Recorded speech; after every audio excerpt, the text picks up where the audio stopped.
What's good, diehards? What's up? What a crazy day today was. Hot as fucking dog shit out in the city. I feel like they need to like put the freaking free agency, like make it start at a different date, man. Because 4th of July with the traffic and everything like that. So I'm at work when the bomb start going off, and I had to pull over just so I can get my breath and stuff. But we all knew that Jalen Brunson was coming. So I figure I don't say I can't say we all knew that Rick Brunson was coming, but he's here, and right now it's not official, but there's gonna be something else going on where it's not gonna. I don't think it has to do with money. I think the Knicks are. I think the money is just like a done deal right now, but it's really just Dallas Mavericks trying to work out a trade with the Knicks so they can at least get something along with the lines of that, man.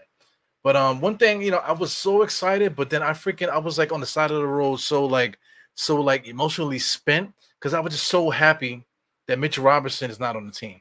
But from further thinking, man, we did pay Nerlens Noel 10 million, and then we still had Mitchell Robinson as well. You know what I'm saying? We got rid of Nerlens Noel. Now we got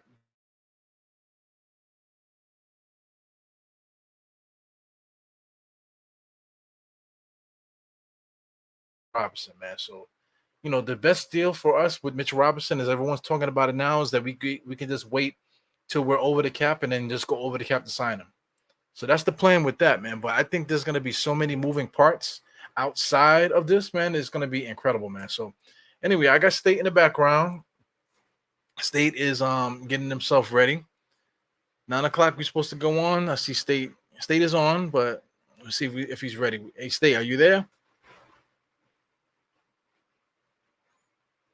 Yeah, man. I gotta tell you, I'm emotionally spent to tell you the truth, man. Because I got off at 6, and that's when the phone started going crazy, and that's why I had to pull over. So I'm like sitting there just like trying to figure out what the hell is going on with all the different names and stuff. Thank God that we didn't waste the money, our money and stuff like that. I think that Isaiah Hartenstein thing, man. I think that is a really good trade there. Really good signing. You want to talk about a dude that's that does the same thing that Mitchell Robinson does, except that he can pass the ball and he can hit the three. He can shoot. He can actually shoot the three, not just come across his face and lick his armpit, and hope that it goes in. He's not one of those guys. He's not practicing it with just his cousins in the off season. He actually can shoot the three. His role in with the Clippers was not to do that because they had other guys to do that. But he could hit that corner three, that whatever he is capable of it, man. So, State, you there? You can hear me? What's going on over there? My brother, how you doing, my brother? Chilling, man. I'm good, man. What's up, man? Yeah. So, what's your thoughts on this thing, man? Because like, to tell you the truth, I'm emotionally spent. I was trying to tell everybody, man. I got off at 6. It was a hot ass day today. Traffic was retarded, and then as this is happening, 6 o'clock comes along, and then next thing you know, all these bombs are being dropped from Sham and Wojnarowski battling each other. So me, at like, all right, it's two sides to it. The first side is all you got for me is Jalen Brunson and whatever his name is, Hartenstein. What are you expecting, though? Say No, what no, that's all no. you got for me, but who you expecting? But nah, I'm talking about like the one side. I'm gonna give you both sides. Okay, I Is got you. I got you. sides to everything, right? So it's going to be one side of the fan base that is going to say, so that's the best you got for me.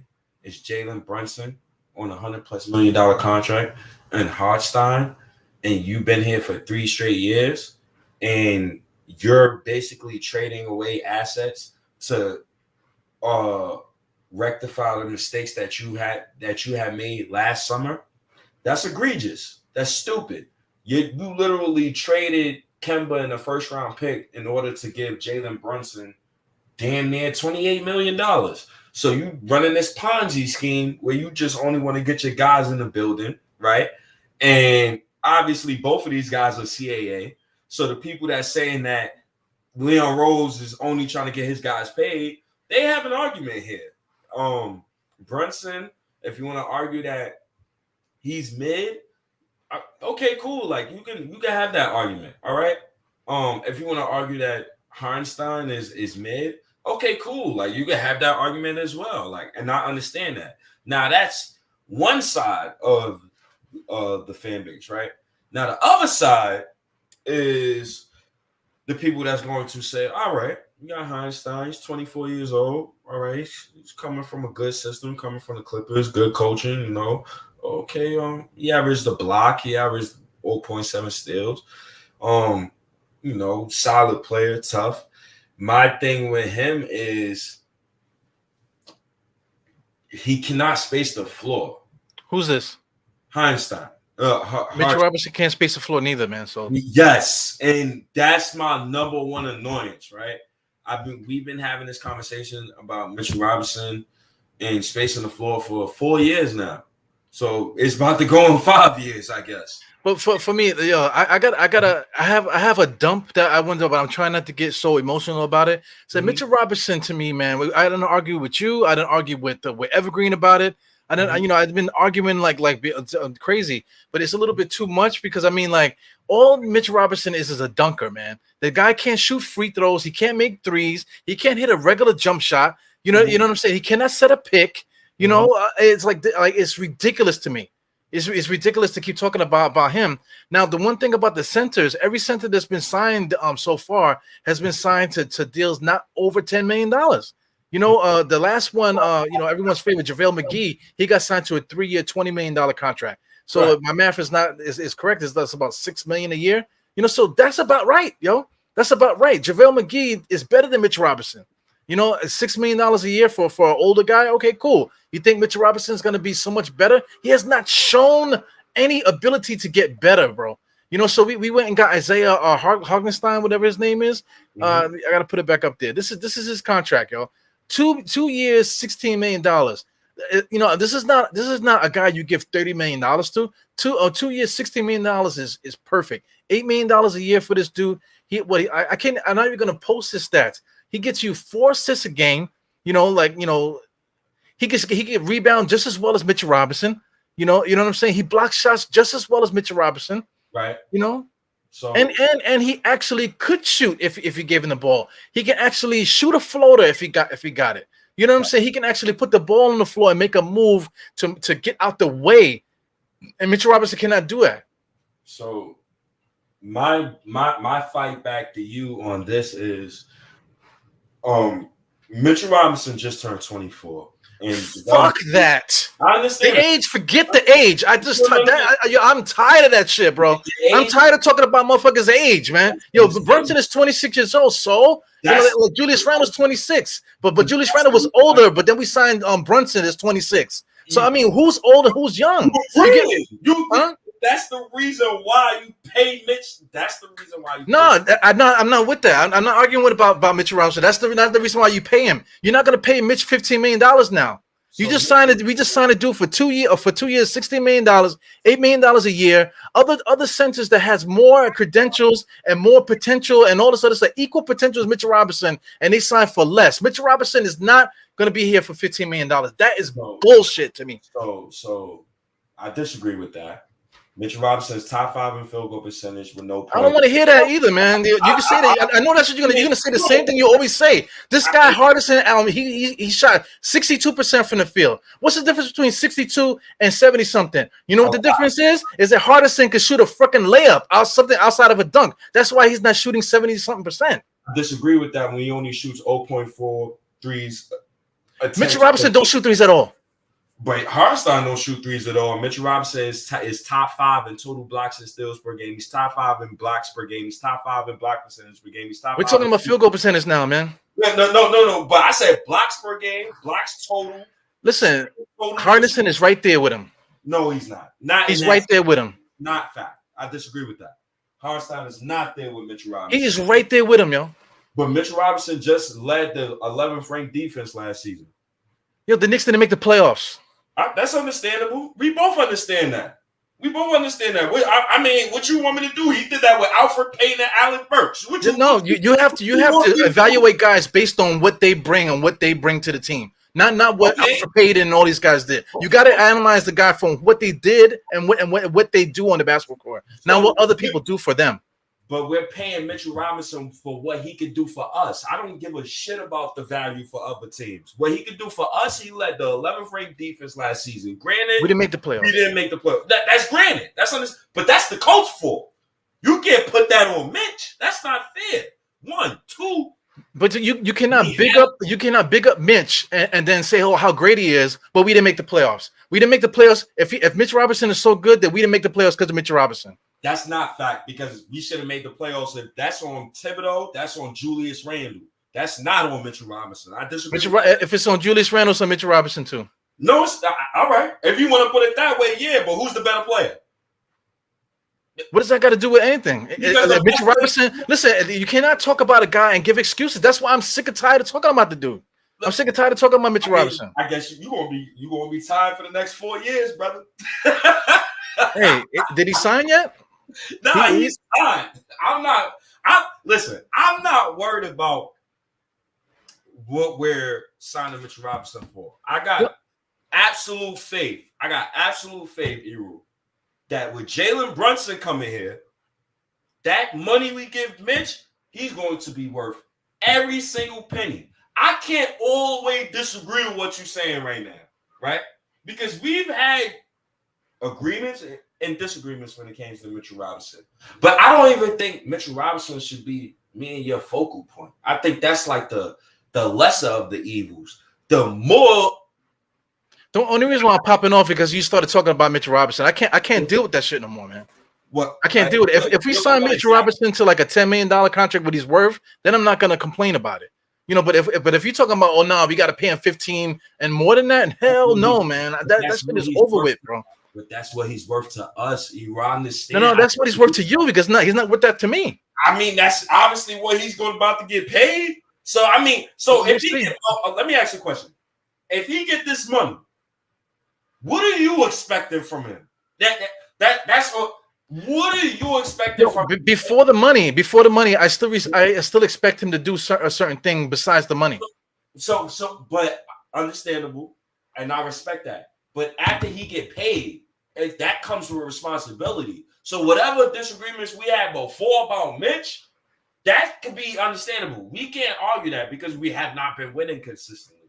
But after he get paid, and we go into next season, what do you want to see from him, right? And whatever I want to see from him is not going to happen because Mitchell Robinson is trash. Mitchell Robinson is trash. Bro. I disagree with that. You got to be objective with that, bro. I am being objective. But I'm not saying he's objective because I don't like the way he looks or I'm like racist or something like that. I'm saying the dude cannot rebound. He's an offensive rebounder because he's standing there. You know, he doesn't box out. He doesn't set picks. He cannot shoot. He cannot make a layup. You know what I'm saying? He cannot pass the ball. He cannot dribble. He cannot do anything. He's not worth the conversation. You know, so I am being objective. I'm viewing him. This is how I view him. I'm not viewing him for what I think he could do in the future, or I'm not viewing him because of some what other people are doing around him. Right. You know what I'm saying? Your Mitchell Robinson is not that good, man. I disagree with that. I guess we're gonna be opposite on opposite. Well, check it. Look at the stats on the screen. Is that Mitchell Robinson's stats? Yes or no? I know you didn't. Wait, hold on. Evil. Whose stats is on the screen right now? I know you didn't put up per 36, bro. You know how I feel about that stat. Well, listen, I'm gonna put Mitch's per 36 on here too. But you tell me whose stats are these right here per 36? How you gonna tell? I need context with that. He played on the Tyloo. He played in a better system. Yo, you just need to see. You just need to see the production of the player. Because a point guard is not gonna make a center rebound. A point guard is not going to make a center block shots. A point guard is not going to make a center pass the ball well. But the system, you see Obi leak out every time. That means Obi can defensive rebound? Come on. What that got to do with Mitchell Robinson, though? Yeah, but I just gave you an example, though. What that got to do with the way Mitchell Robinson plays? But Julius Randle averages a double-double. So that doesn't you don't take that into account that Mitchell Robinson has less defensive rebounds, but Julius Randle averages a double. Nope. Either you can rebound or you can't. I disagree with that, bro. Either you could listen. I'm talking over you, right? Because that's what I did. You know, you know what I'm saying? Like you know, but if you want to talk, you talk over me, right? That's how it goes. Right, so if a ball goes up and it's a rebound, you mean to tell me Mitchell Robinson? I mean Julius Randle was stopping Mitchell Robinson from getting rebounds, and throughout the course of a game, the teams will get between 48 to 50 something rebounds per game. So you mean to tell me that Mitchell Robinson, because Julius Randle standing there, and Julius Randle only gets 10 rebounds a game? You mean to tell me that him getting 10 rebounds a game is stopping Mitchell Robinson from contributing to the 48 to 50 something rebounds a game? It don't make no sense. So we can't take into no context that Julius Randle averages 8 defensive rebounds per game and RJ Barrett is top 5 in small forwards and rebounds per game. So we just going to disregard that. Listen, every team has other players that do the same thing. So in Utah, you tell me the other rebounder besides Rudy Gobert. And the reason, and that don't quantify him getting 12 plus rebounds per game. Come on, bro. He gets 12 rebounds a game. Rudy Gobert is not that good either. He makes $40-something million. Gobert should be making $10 million too. He's trash also, but he's better than Mitchell Robinson. Of course, he's better than Mitchell Robinson, but that doesn't. But you didn't answer my point to where I just said Gobert averages 12 plus rebounds. Who's the other rebounder on Utah, right? Well, I can't answer your question until you look at the screen and tell me whose stats these are, because I asked you that and you didn't answer that question. That was right. That's Weinstein, whatever his name is. Yeah, Hartenstein, whatever his name is. I got to learn his name. But I mean, this is his per 36 stats. Look at the assist level. The dude can pass the ball, man. The dude can pass the ball. The dude, look at the steals. What's going on here? So look at the steals. He can get steals. Look at the blocks. He can get blocks. You know what I'm saying? Look at the field goal percentage for his career. He's up there in the high 50s. 60 for his career. You know what I'm saying? The dude can shoot the three if he's open. He doesn't get those opportunities because you have other scorers on the team. Yeah, I get that. But he could shoot the three. Mitch Robinson cannot. Free throw percentages. It could be better, but it's better than Mitch. I can't listen. I'm not here to debate that. I mean, you can have your qualms about Mitchell Robinson. I'm just going to defend my boy the best way I could. I can't really be objective all the way and say like we haven't sat here and agreed that this guy's offense is trash. But at the same time, we about to have both of them. So we could, but I mean the conversation with he's gonna get paid and he's gonna get $15 million. That's crazy, man. That's crazy. But I mean, look at Mitch's 36 a minute stats. You got to compare them. The points are similar. Actually, Isaiah is a better scorer than him. Look at the passing. The passing is not even a question. The steals is comparison to him. The blocks as compared to the first year, Mitchell Robinson is never going to get 4 blocks a game anymore because now because he's a different player and gained weight and messed up his athleticism. The blocks per game is comparable to Isaiah, man. Look at the field goal percentage, like I said, come on, man, with this bullshit. The 76%, whatever, because Mitchell Robinson don't do nothing. He just stands there. He doesn't even attempt the 3-point shot. That's why his shooting percentage is always going to be better. Free throw percentage 48%. He is complete doodle trash, man. I can't disagree with that. All I'm gonna say to you is look at the system he's in. Look what his coach is asking him to do. And we watch these games all the time. And you can't ask him to do what you gonna ask Mitchell Robinson to do outside of rebounding and block shots. What else you gonna ask him to do? Play hella defense and switch off 1 through 5. What we ask Hartenstein to do? We're gonna ask Hartenstein to play the center position. We don't need Mitchell Robinson to guard 1 through 5 because we got 4 other players to guard their position. Mitchell Robinson need to guard his position. I disagree with that because now we got Jalen Brunson, and Jalen Brunson going to need somebody to cover him. No, he don't. Jalen Brunson need to do his job. I disagree with that. That's what we're gonna agree or disagree with every player that we ever have because you cannot say Mitchell Robinson's job is to guard everybody on the court. That is ridiculous. That's not what I just said. I just said Mitchell Robinson's job is to help out on the defense and guard 1 through 5. But when you add the 1 through 5 on it, that's ridiculous. A center's job is to rebound and play defense initially. That's every center's job. Hartenstein is going to be able to do everything that Mitchell Robinson did. So we not going to sit here and act like we didn't watch the playoffs and watching centers switch off on point guards. We can't do that, dog. Come on, bro. I mean, that's ridiculous. If Mitchell Robinson was so good at that, then why did we make the playoffs, bro? That's what I'm trying to say. If he was so good, why did we make the playoffs? Because we know Tim's the 64-year-old dumbass is a dumbass. You cannot blame another person for that. Not for that. Come on, bro. You blame Tom Thibodeau for not getting Mitchell Robinson alley oops, calling alley oop plays for him. But you cannot blame Tom Thibodeau for making Mitchell Robinson completely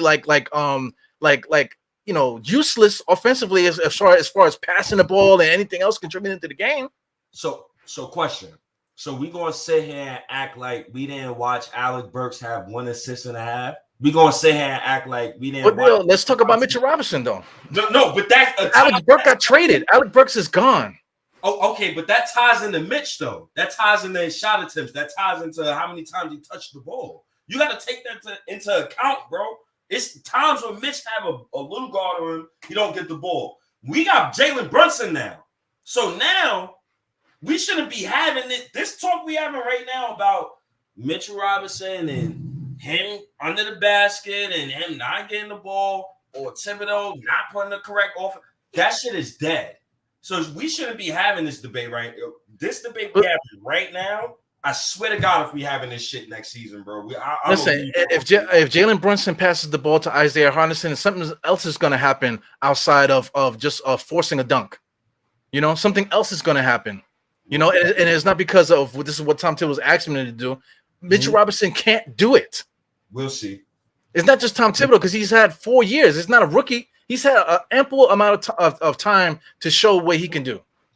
So I'm taking into account, this is just from me to you, I'm taking into account Alfred Payton, Alec Burks, Kemba Walker, Tom Thibodeau, David Fizdale. This dude, Isaiah, he done went to Houston, he went to Denver, he went to Cleveland, he went to the Clippers. He done seen many coaches too. You know what I'm saying? He's done a lot of losing and this, that, and the other, but yet and still, here we are. I mean, hey man, listen, man. It's not up to me. The Knicks, I'm pretty sure they love Mitch. You see the reports. I disagree with the contract they probably give him. I disagree with the Jalen Brunson contract that they gave him. I think it's too much.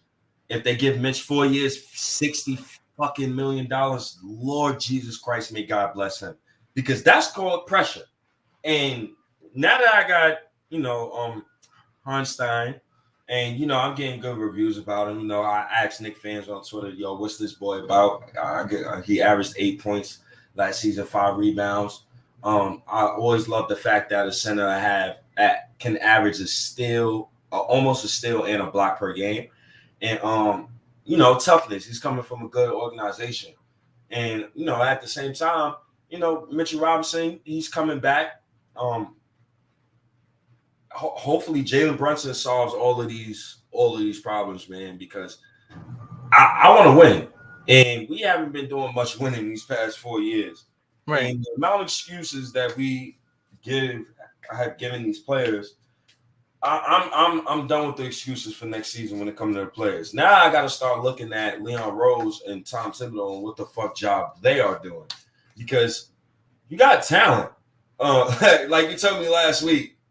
You got talent, so it should be no excuses. But I apologize for spazzing about Mitchell Robinson, because listen, if we re-signed him but my thing is that he needs to re-sign for the same money that this Isaiah got. Because there's nothing that Mitchell Robinson is doing to saying that he's that much better than this guy Isaiah.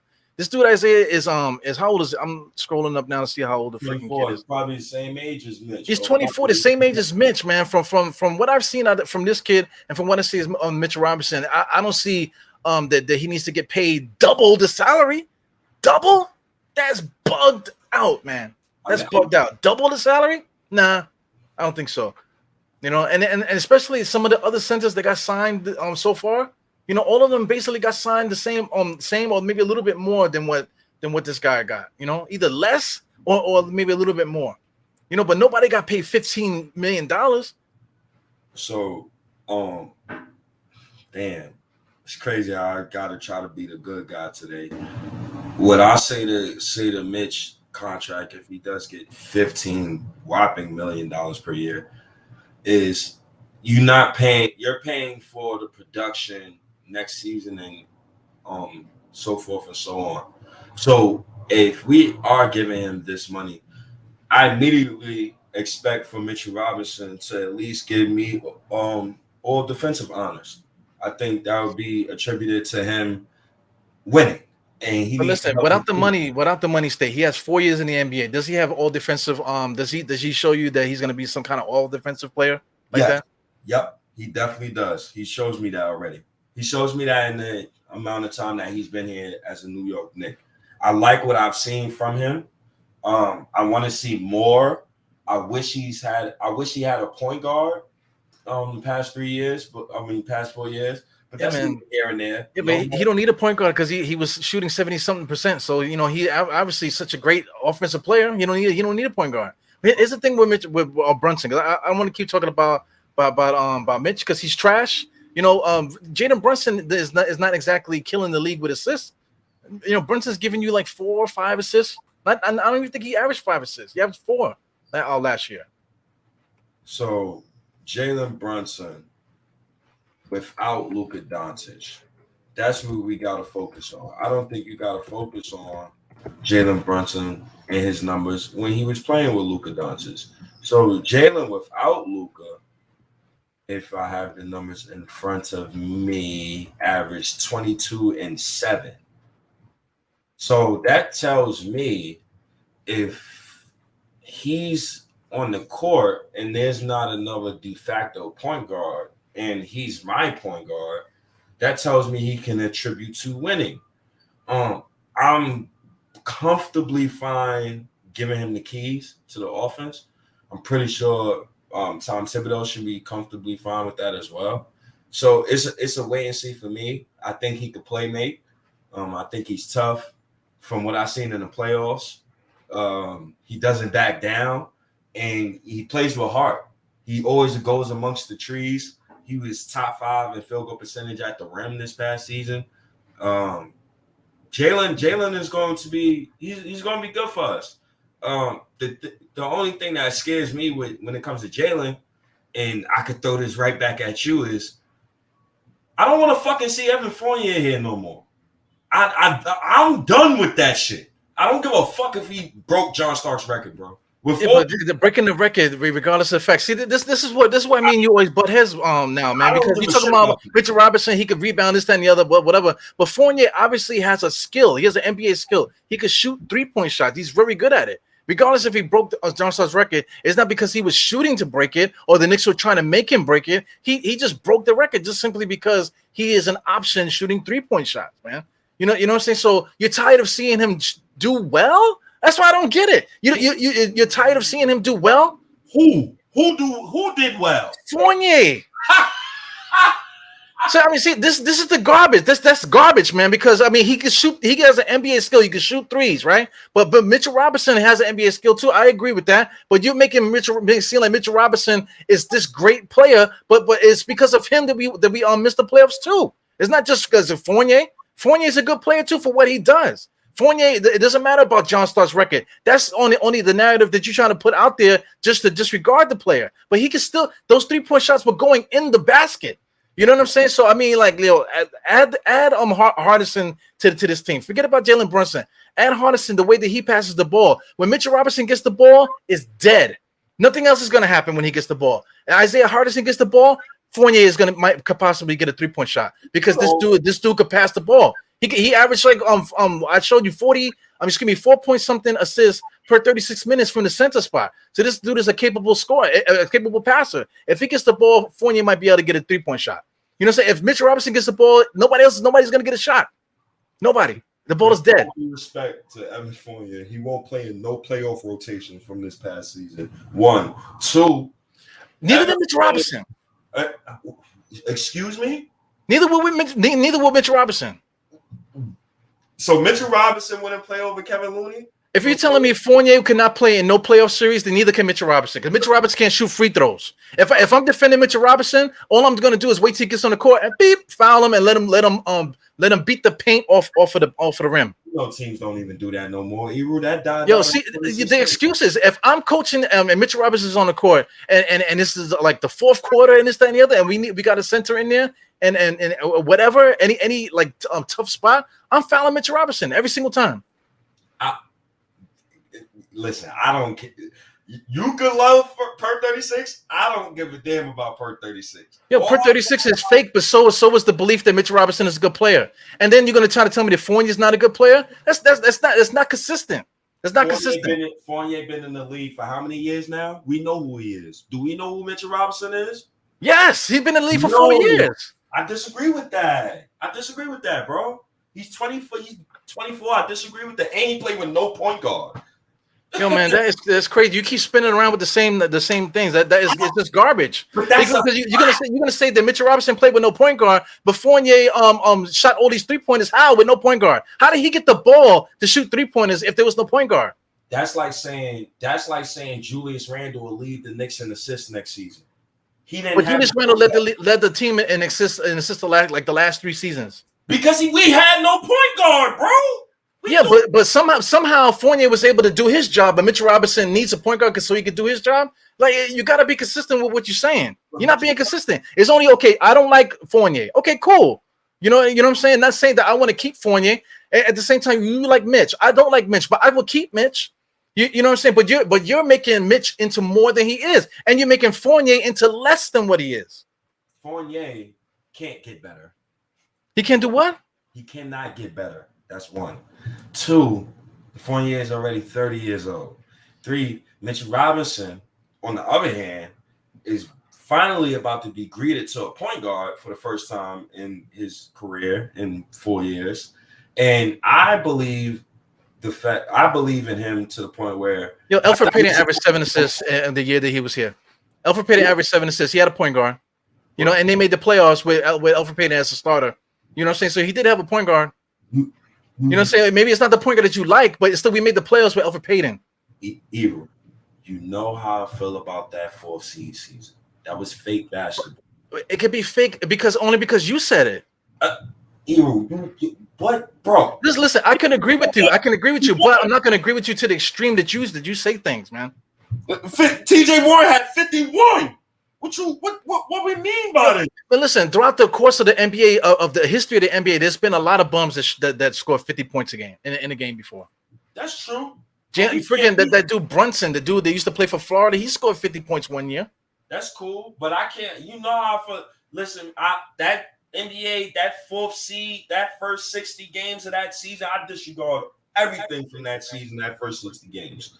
I had no respect for that. Yeah, but listen, State, I draw the line of you saying that Mitchell Robinson is good because he's 25 and you got to pay him and he's got to guard 1 through 5 and all this other stuff. And then Fournier actually, you say disregard the breaking the record. You know what I'm saying? But he did do it, and he is a 3-point shooter in this NBA.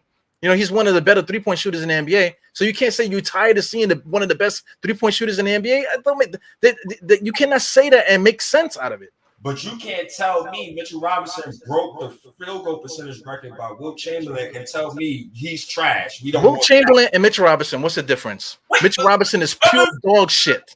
Evan Fournier, John Starks, what's the difference? Come on, bro. We can't do that, bro. What's the difference between Elfrid Payton and John Starks? John Starks ain't shit either. What? Truthfully, throughout the course of whatever. People put John Starks on a certain thing, but John Starks, he still went 2 for 11 or 2 for 17 in the freaking NBA Finals, so he got his baggage too. But you cannot ignore or you cannot disregard something that actually happened.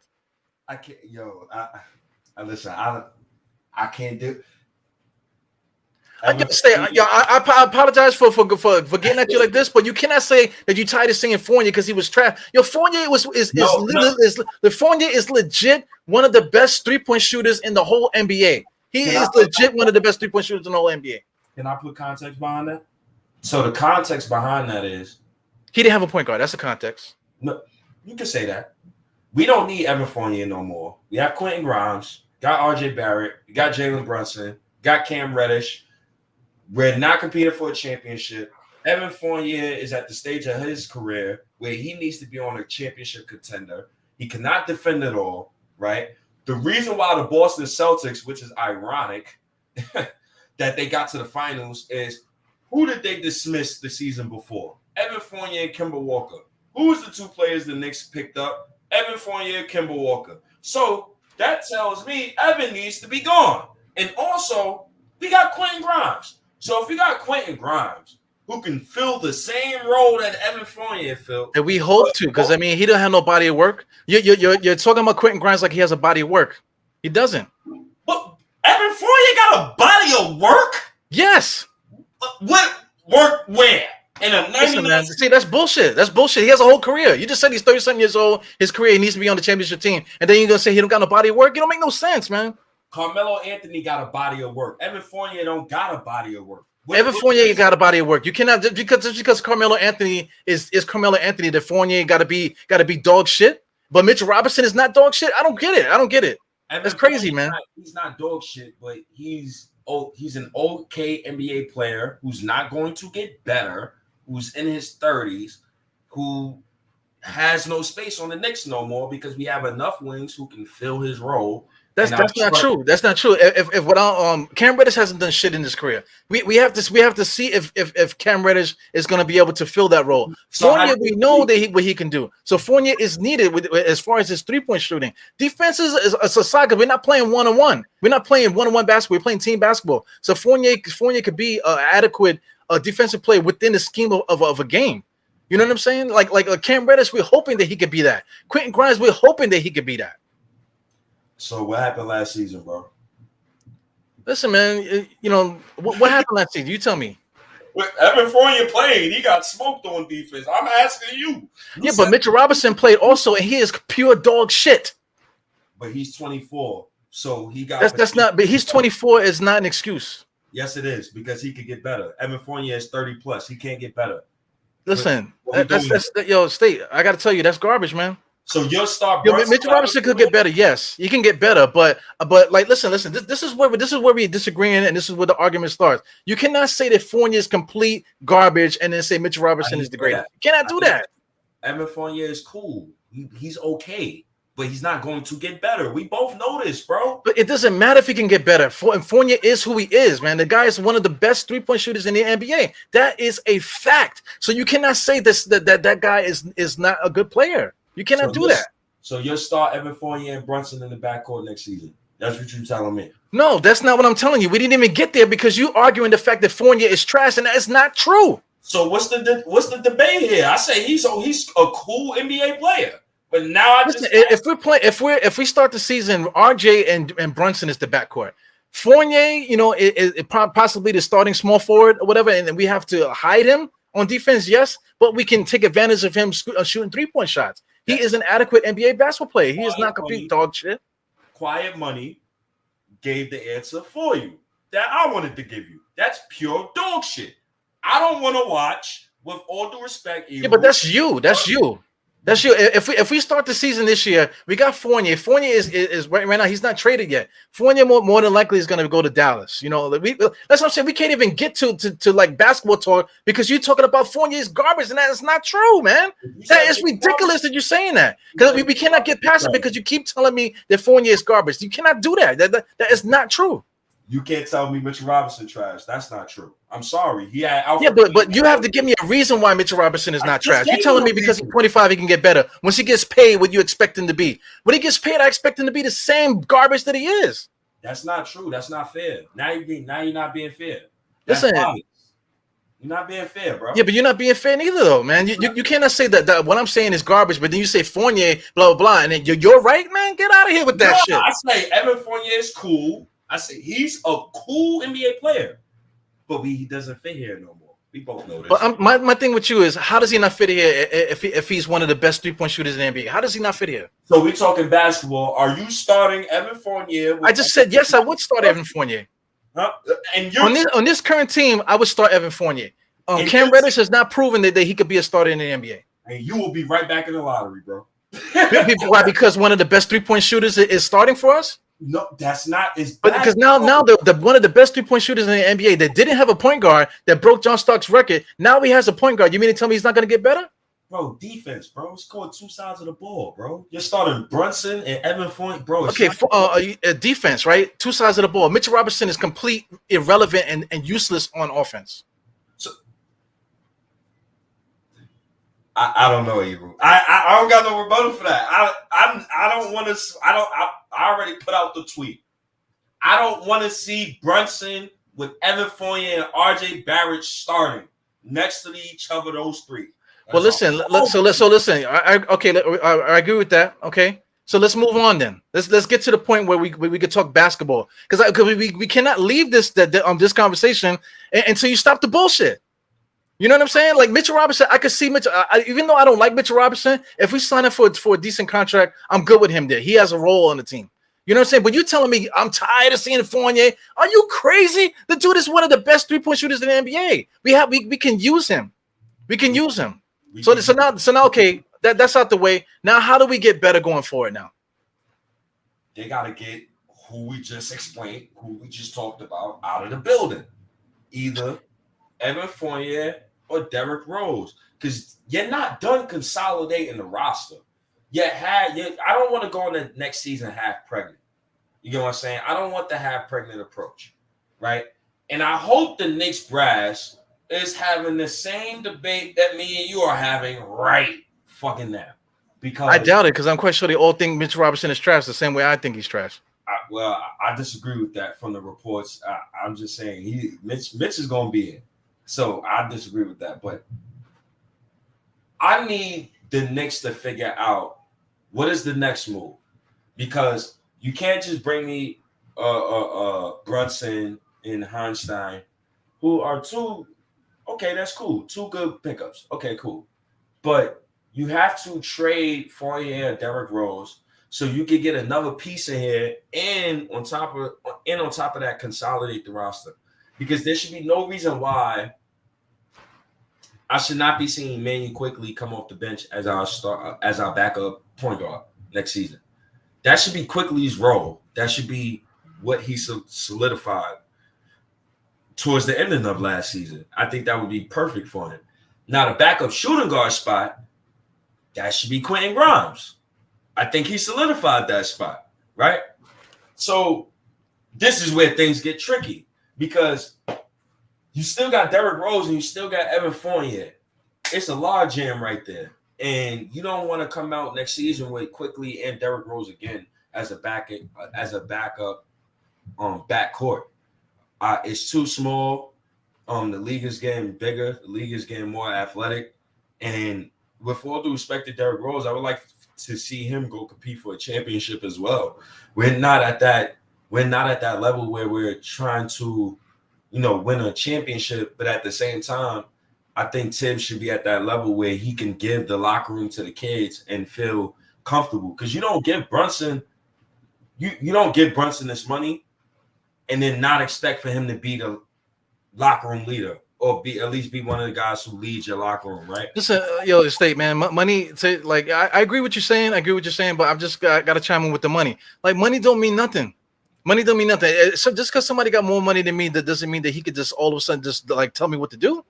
You know what I'm saying? Like if you're on a team, everybody got different salaries. So Jalen Brunson, if he gets signed to this deal, he'll be the highest paid Knick. So that gives him the right to tell Julius Randle and RJ to go somewhere. No. So what I mean by that is, so when Julius Randle got paid, right? We all recognized him as the best team player, the team's leader, this, that, and the third, right? You are right in a sense where your highest paid player is not always your team's leader. And I'll give you an example. I was watching a podcast and Kenyon Martin was talking about how remember when he had first signed to the Denver Nuggets, right? And he signed to a big deal, but Carmelo Anthony was going into his second season, right? So he said he could have came in there and literally demanded, y'all want more touches than Melo. I want more of this. But he said, nah, he didn't go in there and try to demand more touches. He went in there with the understanding like, this kid is great and I don't want to take from him. I want to let him be who he is. And, the Denver Nuggets, the second season, they got right back to the playoffs. But I say that to say, when you're giving a guy this type of money, sometimes it depends on what their role is and what's the expectation. What I'm expecting from Brunson, I really don't care about the numbers that he put up. I just care about, does he affect winning? Honestly, I don't care about Julius Randle's numbers. I just hope that he affects winning, man. That's my main theme for next season. Like, can you guys help with winning? Like, I don't give a shit about the 20-10-5. I don't care about the 26-3. Can we just get on the path to where it looks like we're getting off the road? And Hartenstein, Brunson is 25, Hartenstein's 24. So you trying to cook something, right? But you got to remove the other vets. I think that's paramount. I think you have to remove Rose and Evan Fournier. Even if you don't want to trade Randall, I'm prepared for Randall to come back. I don't know about you, but you know, I'm prepared for everybody to come back. Like the Knicks have not shown like that they're one of those teams that just gonna be wheeling and dealing, you know, because they haven't done it to this date. You know, even up until this point, all they did was clear cap space to sign Jalen Brunson. All they did was sign enough cap space to get Isaiah in here. You know, so then they're not wheeling. They don't wheel and deal. They know how to do work the business of basketball. They know how to move assets around. But as far as like wheeling and dealing players and stuff like that, they haven't proved to do it yet. They haven't done it yet. So since KP. So for me, they only proved it to me. So I would be with you if it was like February. So since February, they traded for Reddish, right? They traded both Alec Burks and Nerlens Noel. They got cap space, right? They got these 3 first-round picks, right? I wholeheartedly believe like they're not finished. Just from all the reports that I'm reading, just from the vibe that I'm getting from Leon Rose, I feel like he feels like he definitely made a mistake last summer. He's trying to rectify those mistakes by just clearing up the roster. And I think you know, you don't want that clutter. You don't want to go into next season with question marks. Like, for example, Cam Reddish, is he going to play? It's just random stuff like Cam Reddish. Let me throw Cam Reddish out there. Cam Reddish is an asset that we can get rid of in order to clear more cap space. That's been part of the conversation too. You know, because I mean that goes into the same deals that the Knicks been making. To get rid of Kemba Walker, we traded draft picks. In order to get Cam Reddish, we traded a draft pick. You know, in order to get rid of Nerlens Noel and Alec Burks, we traded away draft picks. So this is what we do. This is what we've been doing, clearing up space in this manner, using draft picks to move guys around. That's what we've been doing. But as long as those draft picks is, you see, we're giving up minimal assets that's really needed in a big trade. So that's the positive thing about it. As long as the Knicks got a plan, like everything gotta has a plan behind it. I don't need to see Evan Fournier is still here. To me, dog, tells me that they still don't have an all the way thorough plan, right? You still have Derrick Rose here, and as I'm looking at the roster right now, somebody's gonna sit out. So maybe it's Cam Reddish. That is ridiculous to me. So how about you guys? I think they're gonna do one more move. Personally, I think it's just one more move they're going to do. And I think that move is going to, sadly, if it includes Cam Reddish, I'm going to be sad about it. But at the end of the day, you know, it's the Knicks, and they got to make that move. I think that move is going to be Evan Fournier somewhere. I don't know if you know, but the Celtics do have a $17 million trade exemption. Right. So Evan Fournier can fit right into that. But listen, if Evan Fournier could fit on a team that was in the NBA Finals and make their team better, how come he can't make the Knicks better? Because you don't want Evan Fournier and Brunson is a bad defensive fit, bro. It's all about basketball. Yeah, but I already told you that RJ and Brunson is the backcourt. Nah, they're gonna play RJ at small forward. From what I get from the Knicks, they're gonna play him at small forward. That's what you say. You know, but like last year, Fournier played a lot of forward. He played a lot of 3 last year. Yeah, and Fournier couldn't get a stop in the last 6 minutes from his life. Yeah, but he also broke John Starks' record for 3-point shooting. So I mean, he's still one of the best 3-point shooters in the NBA. And Mitchell Robinson broke Wilt's field goal percentage record. So but on the flip side, Mitchell Robinson is not instilling fear in anybody's roster. We're not like Wilt Chamberlain was getting 50-point games, bro, shooting 70-something%. Okay, getting 20, and 10 rebounds and 10 blocks and 10 steals and all kind of crazy numbers, shooting 60% and better. You know what I'm saying? Mitchell Robinson is not in that league. So if by you keep saying that, it doesn't make no sense. I can name a bunch of teams that Mitchell Robinson can start on right now, and you can't name me a playoff team right now that'll start Evan Fournier. You just traded Fournier to the Boston Celtics, bro. And he's going to be off the bench, bro. We both know this. He's not going to start. Yeah, but so I mean, like Fournier on the Knicks, he's going to start out of what's happening right now. We don't know if Cam Reddish is going to make the next turn. If Cam Reddish makes the next turn, then Cam Reddish starts, and then Fournier is off the bench. And if you got a guy of Fournier's caliber coming off the bench, that's good for you. Well, he just doesn't fit here because you still got to play. Listen, man. I mean, that's garbage, man. That's garbage. A guy that shoots 3-point shots like as well as Fournier does, he does fit. Would you once again, if you're not going to start Evan Fournier and Brunson backcourt, we can't have that conversation. No, but listen, you just traded Fournier to Boston, and it said that's going to help their team. So if Fournier is in the same role coming off the bench, because Cam Reddish, everybody thinks that Cam Reddish is going to be good based on the fact that he's young, right? So he's young. Cam Reddish he averaged 18 points and whatever as a starter in Atlanta. Okay, cool. Let's say he is that player and he's a starter. So you mean to tell me that having that as a starter, when you have at this point, Julius Randle's still on the team. Julius Randle, you got Cam Reddish, and you got Hartenstein. If you want to say Mitch is here. Brunson, and we got RJ, and then Fournier's off the bench, and you telling me that's trash, but put Fournier on Celtics, and it makes the Celtics better? What are you talking about? It make both teams better because now we consolidated the roster, and also that helps the Celtics because the Celtics need another shooter. We got guys who can fill his role already. No, yeah, but you just said that Fournier can't defend, so Fournier should not be going to the Celtics. But the Celtics already got their defenders in place already. They're in a different. Well, we already got our defenders in place. We got Quentin Grimes is a good defender. You just said Mitch Robinson is the greatest defender ever lived. Cam Reddish can defend. You know what I'm saying? And Hartenstein is pretty good.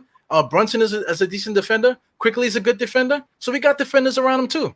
But it's funny, I can't get you to commit to a Brunson and Evan Fournier backcourt. Because I wouldn't put them in a backcourt together. Why are you making me say something that I don't agree with?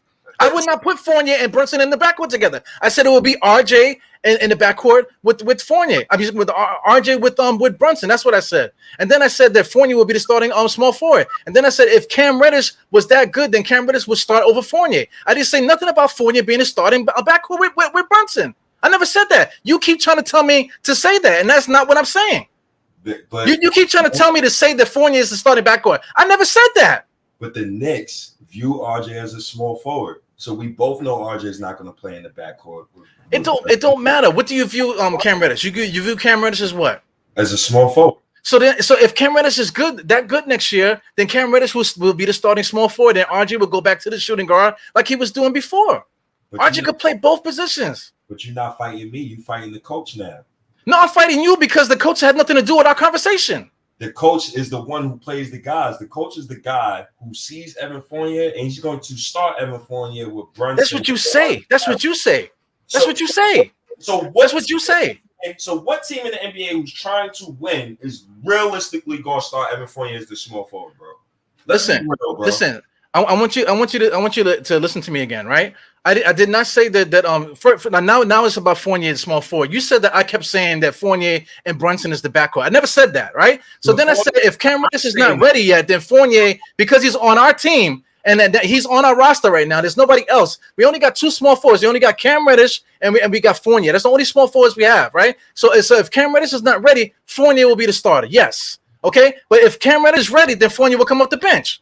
What are you trying? What are you trying to lure me into saying?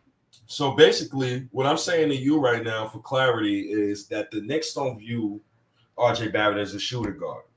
That's what you say, man. That's what you say. But RJ was a shooting guard starting the year. He was a shooting guard. He played shooting guard this year. But that's what happened last season. I'm just going off what the Knicks have shown me. They don't show me. They don't want RJ as shooting guard. They want him as small forward. So if that's the case, and the Knicks view him as the small forward, which I disagree with because I view RJ as a shooting guard, I'm going to say, okay, Brunson and Evan Fournier is going to be the backcourt. Now, I asked you, now your battle with me on that is your backcourt would be Brunson and RJ Barrett. So my rebuttal for that is, okay, that's understandable. So you name me the team in the NBA that was in the playoffs last season that would realistically start Evan Fournier as their small. Yo, State, you just said that 3 times. I'm not answering your question, man, because you're feeding me bullshit. You're trying to make me agree with what you're trying to say, and I'm not doing that. I'm not. You're trying to make me agree with the bullshit you're saying. I'm not. I'm trying to get. You said Fournier was trash. You tired of seeing him, but then you want to trade him for a $17 million trade exemption to the team that just went in the finals. Come on, man. Cut the fucking bullshit with that. Just cut the bullshit, because you're trying to make me say something that you agree with, right? You know what I'm saying? I'm not trying to make you say nothing. I'm just speaking off of what's going on with the Knicks roster. Don't feed me bullshit saying Fournier is trash, but then he's good enough to trade $17 million trade exemption to a team that's just in the finals. If I was just in the finals and I got $17 million trade exemption, I'm not looking to sign for Evan Fournier, fam. Bro. I was just in the finals. I'm not gonna say, hey, Knicks, I got a $17 million trade exemption. Give me Fournier so we could be trash too. Come on, man. Come on. What are you talking about? When you have a trade exemption, you're operating above the cap. So since they're operating above, so why do they got to get Fournier? Why does Fournier got to be the guy? Because Fournier is trash. You just said Fournier is trash. He can't be on the Knicks. Knicks did not make the playoffs. But you mean to tell me that Fournier is going to go to Boston, and Boston's going to call us and say, yo, here, take this trade exemption because we need this Fournier cat. I said Fournier is a good he's a cool basketball player. He just does not fit with the Knicks right now going into next season. That's your opinion. Okay, cool. You would start Evan Fournier with RJ Barrett, regardless of position, small forward or shooting guard. I disagree with that. That's a lottery team. Now, for the Boston Celtics, who already had Evan Fournier in their system, and they have this $17 million trade exemption. Why would they do that? They just went to the finals. Why would they say Fournier is the guy that we need? Because the Knicks, now, if you remove Evan Fournier's contract, now you just gain even more cap space. What that got to do with the Celtics? Tell me why the Celtics would trade their $17 million trade exemption for Fournier. Tell me why. Just explain, because the trade exemption has to be done this offseason. What that got to do with Fournier?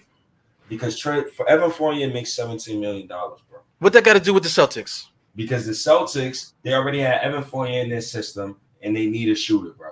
So they need a shooter. So Fournier has an NBA skill that's needed in the NBA. That the defending Eastern Conference champions are going to call the Knicks and say, "Yo, give me Evan Fournier. We'll give you a $17 million trade exemption." Because in the context of the Knicks, you need more wing defenders. It doesn't matter what the Knicks need. The Celtics are not trading that trade exemption for Fournier. But that's your opinion. I'm just giving you a logical. That's bullshit. It's not logical because you're saying this is why we spinning around. You said Fournier is trash, but then he's good enough to go to the Celtics for a trade exemption. I say he's a cool basketball player. He does not fit with the Knicks. Yeah, man. Let's go. Let's move on to something else. How are the Knicks going to get better? Let's talk about the Knicks just got a point guard for the first time. Okay, and let's be happy about that. You know, let's be happy about the Knicks got that point guard. We got another piece. Okay, to go with RJ Barrett. We still got Julius Randle. My question to you is, right? Okay, but don't say that Fournier is trash and this, that, and the other because you want to trade him to the NBA the Eastern Conference Finals champions, right? So listen. Tell me, how do we get better? What are you talking about? How do we get better? Make something positive. Say something positive about how the Knicks can get better. Consolidate the roster. You got to make the roster make sense, Eru. Okay, so give me something without talking about the bullshit that you're saying today. What's the bullshit? Don't get mad at me, because you're talking about Fournier. First you're trying to tell me that I want Fournier and Brunson in the backcourt. Then you're gonna tell me that Fournier is trash. You're tired of looking at him. Then you're gonna tell me that now you could trade Fournier to the Celtics for the trading exemption. Come on, man.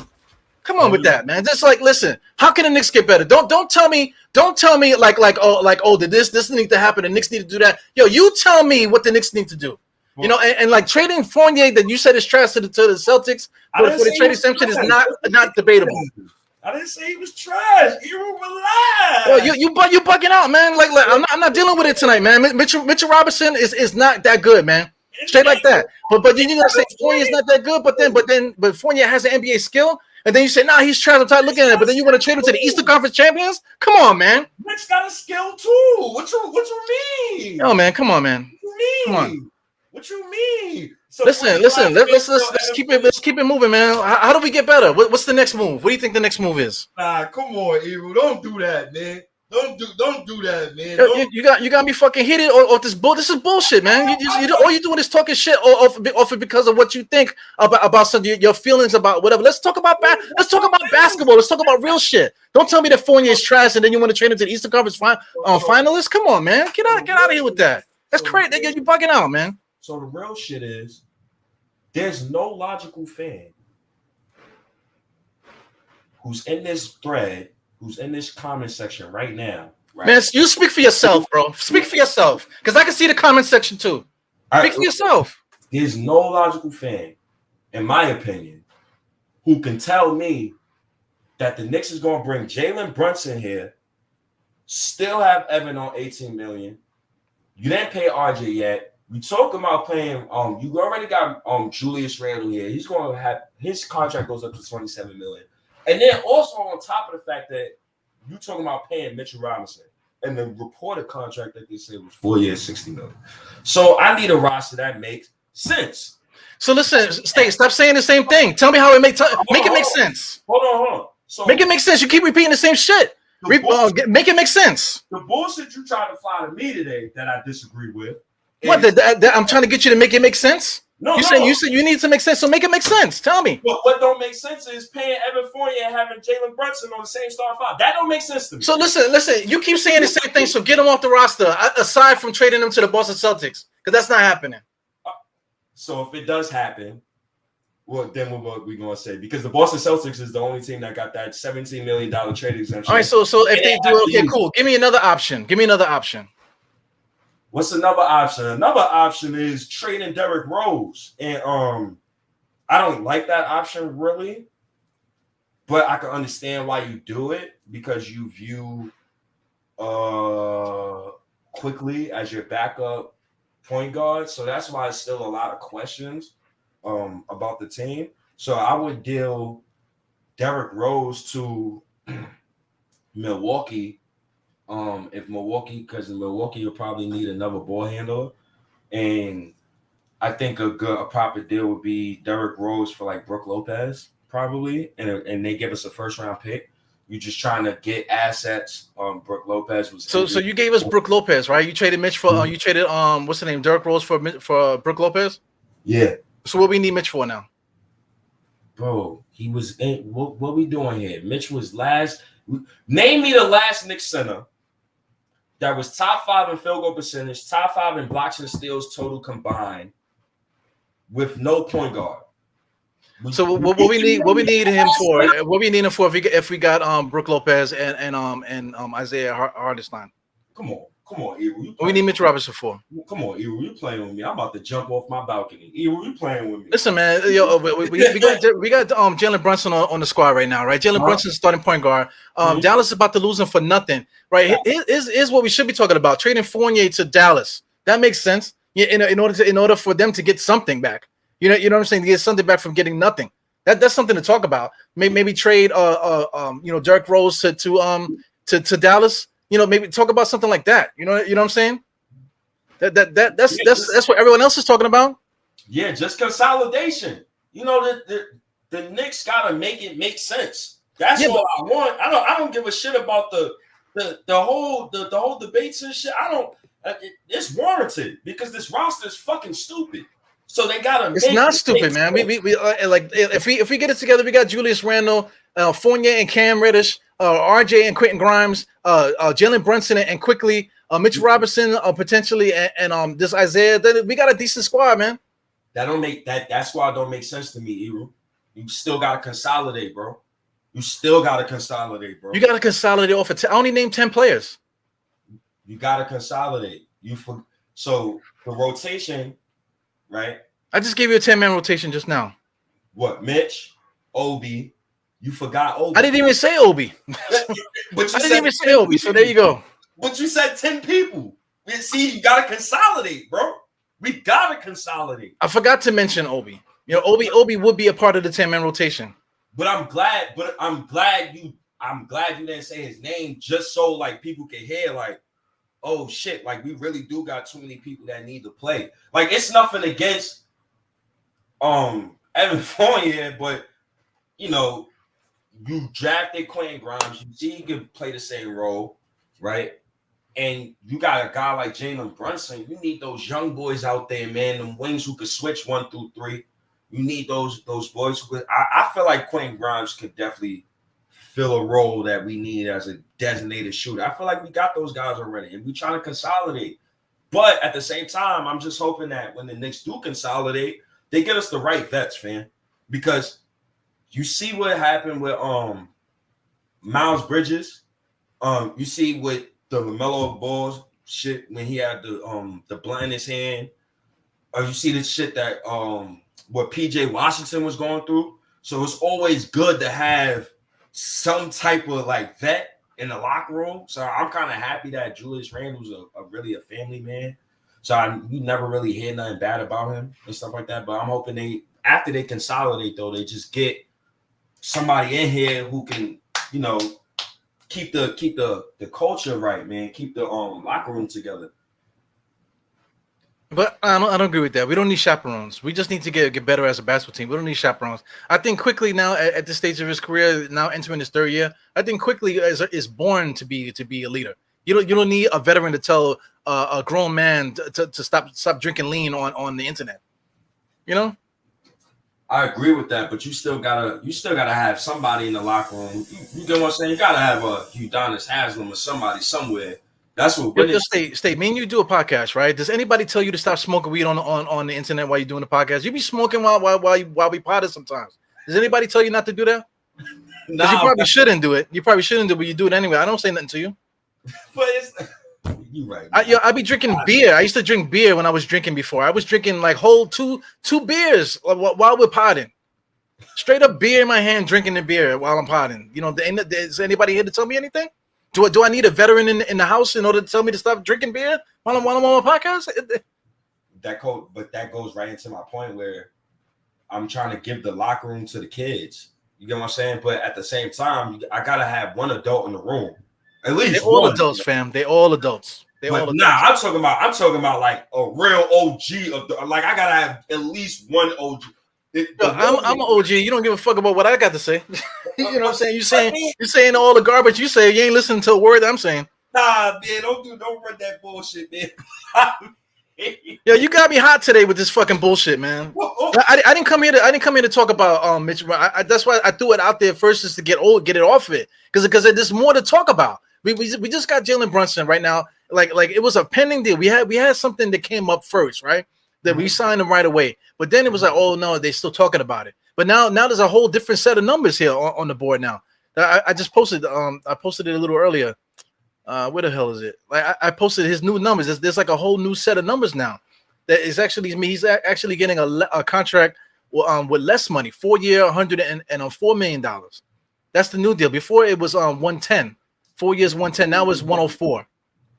That's even better. Yeah, it's even better. So I mean, that's the conversation.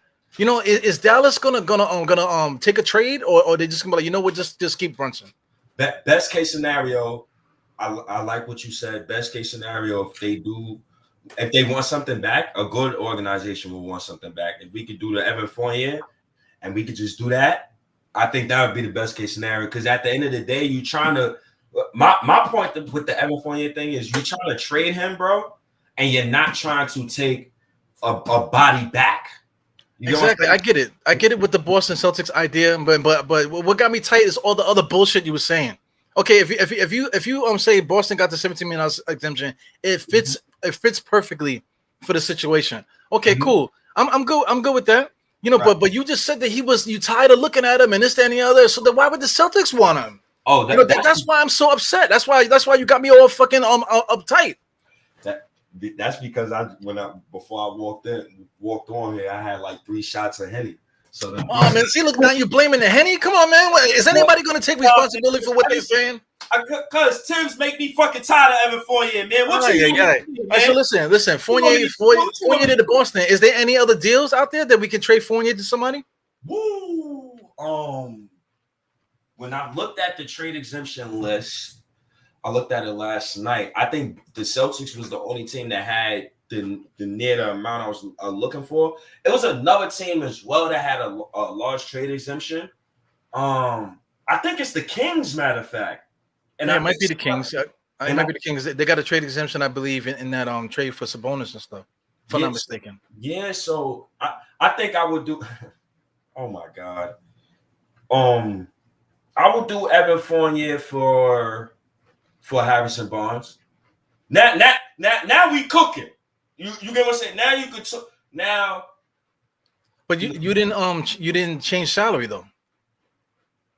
But at the same time, you change the player. You change your starting five. You don't have to really. You get what I'm saying? Like Tibbs is not going to.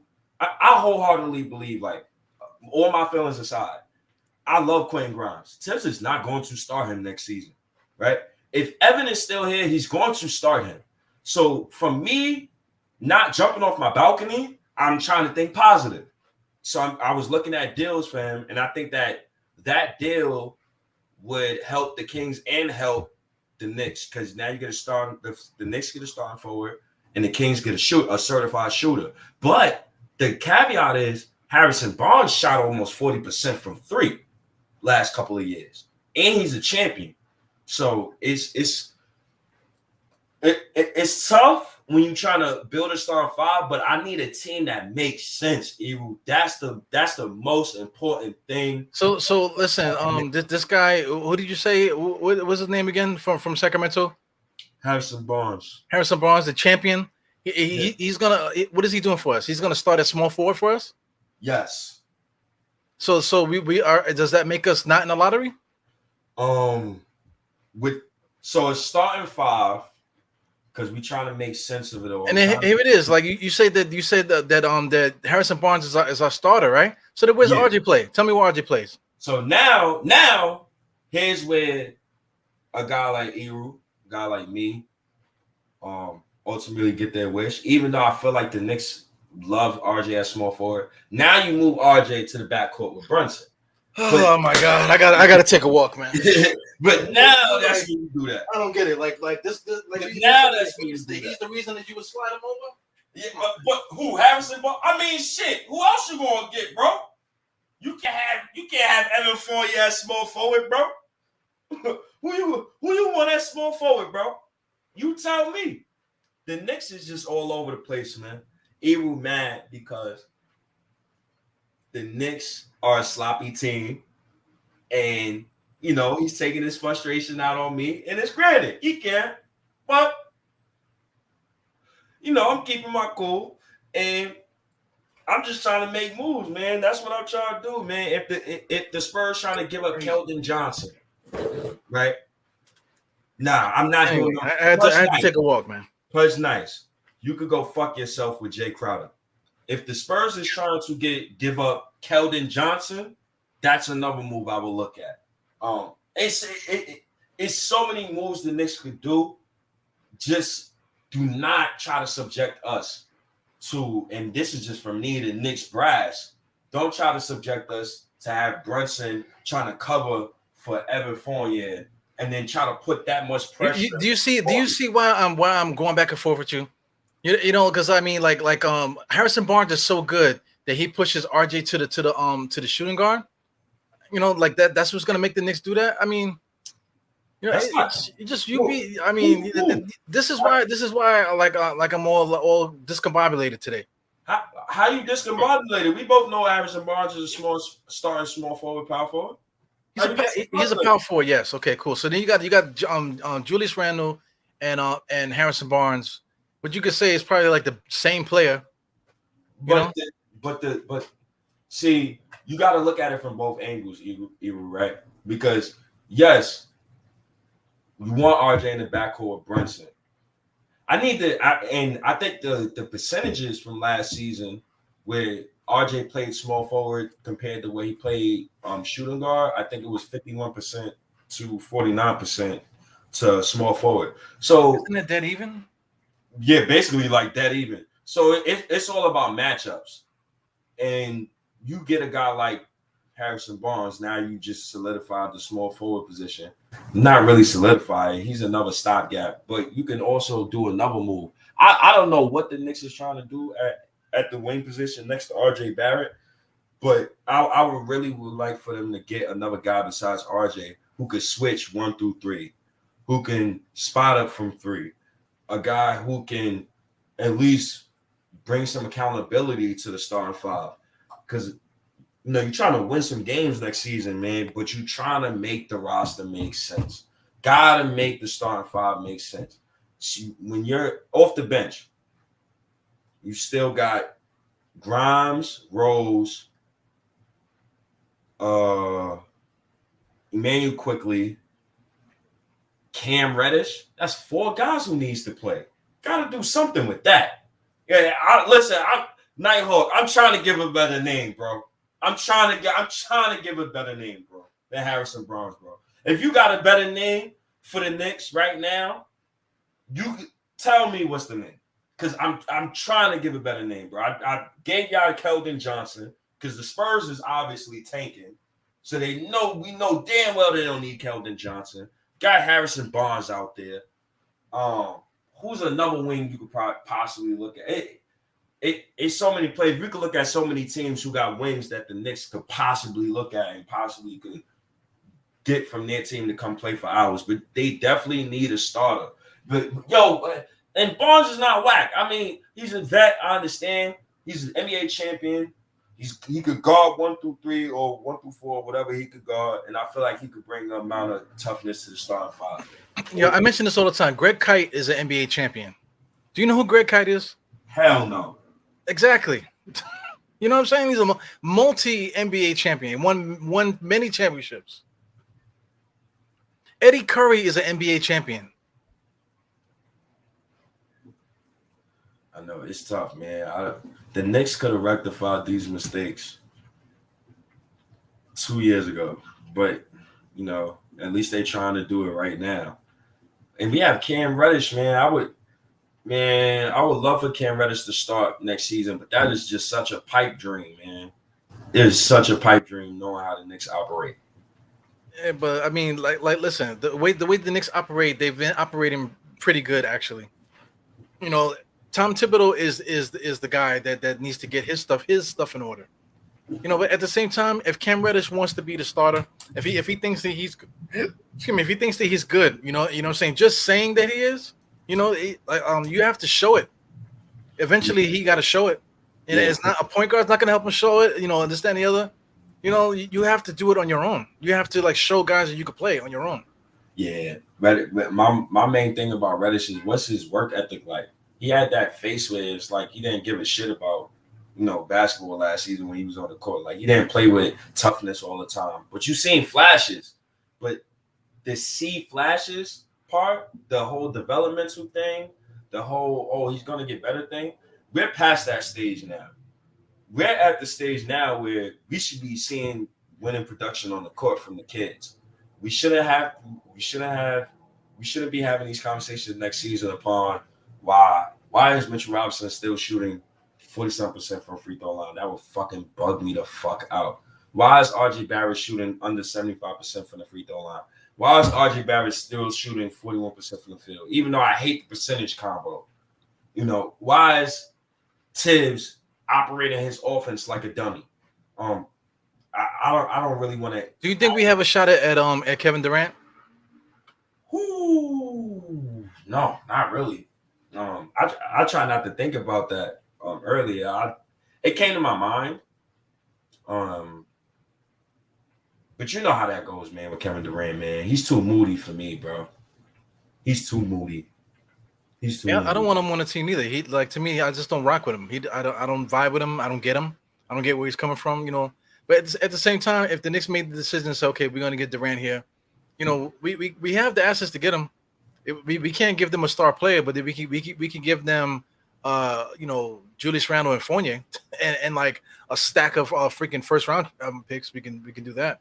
We can do that. That's what's funny, and we could give them a promising young player too, and give them 5 first round picks. But would I take that chance? Hell to the no. But am I saying no to KD? Nah. Would I ever say no to KD if it happened in real life? Hell no. Nah. Bring him on. But I just know that KD is he's just not a leader. That's all it is. Like he's just not a lead. He needs a team that has a certified leader on it already. And the Knicks don't. We don't have that certified leader on the Knicks already. Well, maybe Brunson is, but we just don't know yet. Shout outs to everybody who stuck with the Knicks during the time when we was getting clowned for not getting KD and Kyrie. And look, man, look how that shit turned out like 2 years later. Now that their team is basically fucked right now, and it's looking bad. But hopefully they make one of the greatest trades of all time where they get the most assets they can for Kevin Durant, because that's what I would do if I was, the Nets. And I would get a lot of assets for Kyrie Irving. But how you feel about that situation with for Durant? Yeah, with just the Nets overall, and Well, I mean, the Nets. I always said like they're a soulless basketball team. They're a soulless basketball team. And they were doing the right thing when they had D'Angelo Russell and all those guys. They should have just stayed the course because they was already winning. They proved that they could build a team. They should have just kept that moving. Maybe add one of them. You know what I'm saying? But they got rid of their coach. They got rid of their whole entire team, and just left it in the hands of these guys. Now look, now they're scrambling, doing basically what me and you were arguing about. Trying to figure out a way to get rid of somebody that can't be moved. Like Kyrie could be moved, but I mean, you know how much a salary you got to take back? You got to take back $37 million worth of salary. Kevin Durant, I'm not sure how much he makes, but I'm quite sure he makes about the same or more, right? So how you can take him back all these players back? Where are they gonna go? You're gonna have and the Nets just traded their 23 pick to Utah for Royce O'Neal. So why are they taking on Royce O'Neal for it if they got to trade Kyrie and Durant now? Why did they do that? That don't make no sense. Now you added another player to the roster that now when you make these trades, you're gonna have to add more players to the roster. They just don't have enough roster spots for all that. Yeah, man. They signed Nick Collison too, the center. They re-signed him too. That's tough. That's what happens. What happens with that is you don't properly rebuild. They had Kyrie and KD, and they had a bunch of young pieces. You were supposed to just stay the course with that. You wasn't supposed to, go and get James Harden and trade all those picks. You wasn't supposed to do that. You always got to stay the course, bro. I don't know. The Nets just never get it right. They can't do right at the NBA. Well, they definitely should have stayed the course though with D'Lo and all of those young guys. They should have just built like a small market franchise and kept Kenny Atkinson. Well, that's what hindsight will tell you. What do you think about this jackass, Robert Randolph? He said sources, because his sources are the greatest sources. He said that likely AD is coming to New York. I don't believe nothing he says. I think he's one of the guys I got on mute. I'm gonna be honest with you. I got all those guys on mute, bro. They were just talking a whole bunch of hoopla. I got a lot of dudes on mute, man. Not mute. I just straight block them. I don't even want to see them anywhere. If they pop up on a space, I want to make sure that I don't hear them when they're talking. Like that. I don't want to see. I don't want to have nothing to do with none of those guys. But I mean, like AD. Is AD available? I wouldn't trade AD, but if the Nets was offering Kevin Durant, I'm trading AD. I think that's a trade right there. AD. I guess you trade AD and who else they got over there? AD and Westbrook. AD and Westbrook for KD and fucking Kyrie. It wouldn't be for KD and Kyrie, but it would be for KD though. Well, I would trade AD for Kyrie, honestly. Yeah. So luckily we don't have that team, and we don't gotta worry about those problems. Yeah, thank God, man, because it could have been us. We was this close. Because when we was talking all that shit, we're gonna get this guy. It's always bullshit, man. All those reporters, they say things and they make us look like assholes, when it comes down to it. Yeah. So I'm confused, man. The Knicks, they're not done with their moves. Sexton, I would love Colin Sexton here, but this is why I'm glad me and Eru is talking today, because the only way you bring a guy like Sexton here is if you trade Evan Fournier and Derrick Rose. That's the Yeah, but only at way this you're gonna point, we got win. our guy though, Jalen Brunson. Who do you think is better, Jalen or Colin Sexton, or you think they're comparable? What's your opinion on them? I think Sexton is better. Just me personally, not trying to be a homer, but at the same time, you gotta understand Brunson is older, he's more established, and he didn't have the same injury that Sexton had.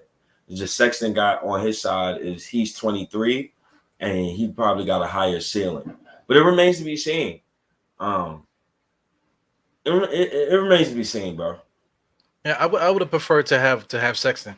So I'm saying we would have wasted a fucking hour talking about that nonsense, man. Like Jalen Brunson, I'm not necessarily a fan of him. I get it. He has a little moves and stuff like that, but he don't really get separation. He can get into the paint, basically, off of the way that he plays. He's able to be functional, but I mean, he's like one like ankle injury for being like Mike Bibby like at the end of his career. Mike Bibby couldn't move at the end of his career. He couldn't do nothing. So I mean, he's like really close to being like that.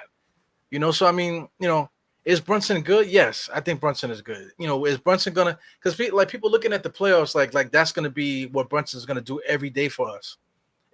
That's possible. It's possible, but it's also possible that he might just give us 14-4. Like he's been doing. It's very Yeah, possible for that to happen too. yeah, very possible. It depends. I'm not gonna really care about Brunson's box score numbers. I'm not gonna be a box score watcher with him. What I'm gonna look for Brunson, to be honest with you, is just what is his impact on the other guys and what is his impact on winning. I think he's going to unlock everybody, man. He makes the game easier for everybody. He makes the game easier for RJ, for Randall, for Mitch, and all those other guys. And also, he could be a player that unlocks Obi Toppin, man. Obi Toppin is a guy who I love, man. I love Obi Toppin, man. I love his energy on the court. I love what he brings, man. He's always smiling. But I need Obi Toppin is a guy. I need some toughness out of him as well. Yeah, Todd Packer. I've been watching what you're saying. You've been saying a bunch of bullshit too throughout the whole pod, to tell you the truth. But I mean, Obi Top is gonna be unlocked by Jalen Brunson. I mean, who unlocked Obi Toppin at the end of the year when he was getting 40 points and this, that, and the other? So I mean, like Wait, that's the point I'm trying to say, man. Like you can't say like you. I just do not agree, especially from coming from a New Yorker, man. I cannot agree with the notion that someone else is gonna unlock somebody else. I just don't get it. The only way that's gonna happen is if I'm sticking my dick in your ass or fucking you. That's the only way that I'm gonna be able to put myself in a position where I'm unlocking another person. That's the only way. so I'll give you an example. Look at it from this angle. LaMelo unlocked Miles Bridges. That's an example like that. I don't know about that because I mean he was already on the trajectory to be who he's gonna be anyway. Nah, I disagree with that. I think that LaMelo Ball made Miles Bridges a way better basketball player. So when you have a guy like I don't know about that. Brunson, and when you got a guy like Brunson, that's like saying Brunson is not going to make or is not going to unlock Mitchell Robinson. Like we don't know that, right? Listen, I But mean the unlocking stuff. I just don't. I just can never agree with that. That's just not in my DNA. Nobody's unlocking me. What I'm saying? I give props to Sim for helping me out with this thing with the YouTube stuff, but he didn't unlock me. What I'm saying? I'm doing my own shit. So I'm not Sim didn't unlock what I'm doing. I've been doing this shit. But just the YouTube stuff, he just helped me out a little bit to where I can start my own channel and stuff like that. And I could say that, but I'm not gonna say that Sim unlocked me or Sim gave birth to this channel. You know what I'm saying? That I just never gonna do that. Like even at work, like if I get a promotion, I'm not gonna say, oh, this guy unlocked me or this guy. Come on, man. You know what I'm saying? At some point in life, you have to be like, I could play. Okay, you could play. Let's play together. Brunson has not proven to be that dude yet. He had one good playoff series. Who is he unlocking anywhere? You know what I'm saying? Quote unquote. Like guys just have to be. You have to be good. You have to stand on your own 2 feet, man. so another example is you said who unlocked Obi towards the end of the year. So my argument for that was Emmanuel Quickly, who also turned it on towards the end of the season. But who Well, unlocked Emmanuel quickly? Because quickly ain't got no experience. Who unlocked him? But Quickly is a guard and Obi's a big, so it's kind of different.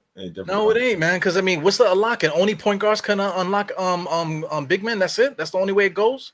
Nah, but it depends on the player, and it depends on the context of your offense as well. Anyway, it just sounds like bullshit to me, man. I mean, you can't. I mean, hey, it's everything got to have context behind it, brother. Listen, everything got to have context as long as you agree with it. as long as you come up with the context, and that's it. You know. So wait, hold on. So Emmanuel Quickly didn't help Obi Toppin towards the end of last season when they was playing together, and that he attributed to why Obi Toppin was going off. But not the only reason.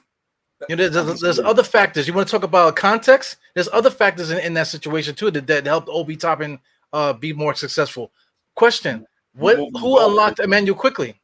Because you're telling me that nobody can unlock Emmanuel Quickly because he's a guard, right?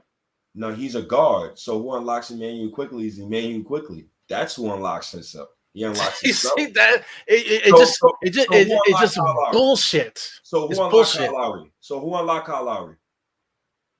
Who unlocked Kyle Lowry? But I'm asking you because you saying. Listen to me. You asking me, but you're not listening to me. I said a man unlocks himself. Okay. Nobody's gonna unlock me. I just gave you a whole story. Now don't flip it and try to say who unlocked Kyle Lowry. I'm telling you, nobody is unlocking me. Okay? Nobody is unlocking you. You are a fucking man. You know, you per se, any man in this world is a fucking man, and you're not gonna rely on another man to unlock you unless he's fucking you in your ass. But we talking basketball though. A point guard can unlock a big. It's different. It's a difference though. Absolutely not, man. I disagree with that. Absolutely not, man. It's a difference. You can't tell me Emmanuel Quickly wasn't a part of the reason why Obi Toppin was going off towards the end of last season. I strongly disagree with that. Listen. And then my question is, who unlocked Quickly? And you tell me nobody unlocked Quickly. That's garbage, man. That's garbage. My point for that is Quickly's a guard, and then I ask you who unlocked Kyle Lowry. They're guards. Guards is different from bigs. Bigs can't bring up the ball all the time. Bigs need people to pass them the ball, bro. That's saying, crazy. We're not playing Pokemon. We're not playing Pokemon, man. So who unlocked Allen Iverson? Come on, bro. You're shitting me now. You're shitting me, bro. And man, what you saying is garbage. What you're saying is garbage. I disagree with that. It's garbage. Because you don't like Obi? It's because you just making shit up. I'm telling you, like, again, a man is gonna unlock himself. Okay. That's it. That's true, but not in a basketball sense, though. It don't matter. It don't matter. What? If you're gonna get better, you got to get better some kind of way. You got to get better for yourself. The thing is, Obi Toppin played better. Did he play better only because Quickly unlocked him? That's garbage, man. They've been playing with each other. They've been playing with each other. So you mean to tell me the seven little games Quickly unlocked them? So what did he do? Put in a cheat code or something? He put something in the Matrix? I don't get it, man. He gave him a little bit of something special in his Kool-Aid that week. I don't understand what you're talking about. So your teammates Quickly is good, right? How does Quickly get unlocked? Because Obi Toppin played off of Quickly. They did each other. I don't believe in the unlocking bullshit. That's just not in my vocabulary. The unlocking stuff is not in my vocabulary. Just like development. Oh, he needs to develop. Oh, we need to develop. That is not in my vocabulary neither, man. People need to develop themselves. That's it to me. That's the way I think. That's it. You can think your way. And all this unlocking and all this developing bullshit, man. You know what? Like Frank Ntilikina. People would tell me for 4 or 5 years. They tell me to this day that the reason why Frank Ntilikina didn't do well because the Knicks didn't develop him right. That's bullshit. Frank Ntilikina is garbage. I can't have that stance with all NBA players because I know that's how that draw the line in the sand, man. That's how I perceive life. Ain't nobody unlocking me, fam. I can't. The only reason why I disagree with that is because I can't compare that to like regular life to like basketball. Like I can't say a basketball locker room is different from me just comparing it to my regular job. Of course, is Julius Randle unlocked? No, but Brunson will unlock him. That's garbage. Wow. That's garbage. So Brunson won't make Randall better? That's what you're basically saying. I didn't say that. You talking about unlocked. To me, that's two different things. But that's going into my point that a guard can unlock a big, and necessarily a big doesn't unlock guards because bigs is not required to bring up the ball. Yo, Elfrid Payton was getting triple doubles and all kind of stuff. And who unlocked Elfrid Payton that time? And then who locked Elfrid Payton once he became a Knick? Who locked him? Elfrid Payton is a guard, bro. You're just going right into my point. I don't. In my belief, what I'm trying to say is that you have no point. I disagree with that. In my belief, guards don't need to be unlocked. Bigs need to be unlocked. Bigs need guards. You need guards if you're a big. You're not bringing up the ball every time, bro. I'm sorry, bro. So then the guards just play by themselves, right? Guards just play by themselves, and then thank God that the bigs have guards, right? Thank God. So Miles Bridges, when it comes to LaMelo Ball, he would have still averaged 20 and 7 if no LaMelo Ball was on the Hornets, bro. Listen, Miles Bridges, developed on a trajectory, on the same trajectory, like how he's gonna get there. Okay. I disagree with that, bro. He's not getting those full court passes, bro. He's not getting those easy lobs, bro. He's not getting those passes where it's through the defense, knifing through the defense, where when he does cut to the basket, he gets a clean look at the rim, bro. It's different, bro. LaMelo unlocked. But that's not unlocking. You're just playing with a good point guard with that can get you into a spot. But that's not like this point guard unlocked the other guy. That's, to me, that it don't make no sense. I don't talk that way. I don't talk that way. So I don't care how you say it. I just don't talk that way. So I just don't talk that way. So then Chris Paul didn't make David West better. That's what we doing here, bro. Let's talk about Tyson Chandler. He unlocked Tyson Chandler, right? But David West, he went on to go to Indiana, and he still played like David West. Who was this point guard in Indiana, bro? It doesn't matter. It doesn't matter. The guy's a 20 and 10 dude. If you could get 20 and 10, it doesn't matter who the fuck your point guard is, man. Yo, come on, bro. Don't get out of here with that, man. That's garbage. That's garbage, man. The dude went to another team and did the same thing. It's not because of Chris Paul. So now Chris Paul's not there. So now he's that's it. Tyson Chandler, he was unlocked by Chris Paul, right? But he went on to do other things. You know what I'm saying? I mean, it don't make no sense. Some guys, they play well and then they don't play well again. It just whatever. Things just happen. Life is not so cut and dry like that.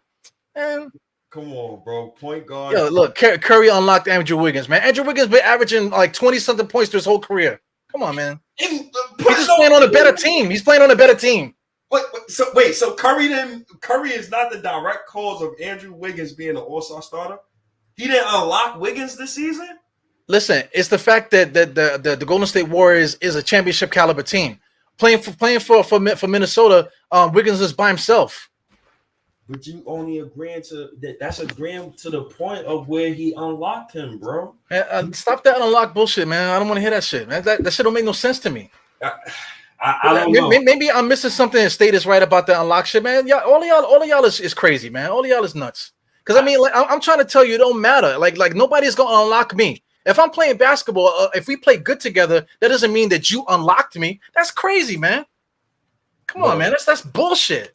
So that's like, bro, you can't disregard what I'm trying. Ultimately, my point is, I agree with. Listen. I could agree with you, right? But you ain't gonna tell me no fucking bullshit like that's the law, man. Get the fuck out of here. You ain't gonna tell me no bullshit like that, and I'm gonna just be like, yeah, you're right, bro. He did unlock him. No, he did not.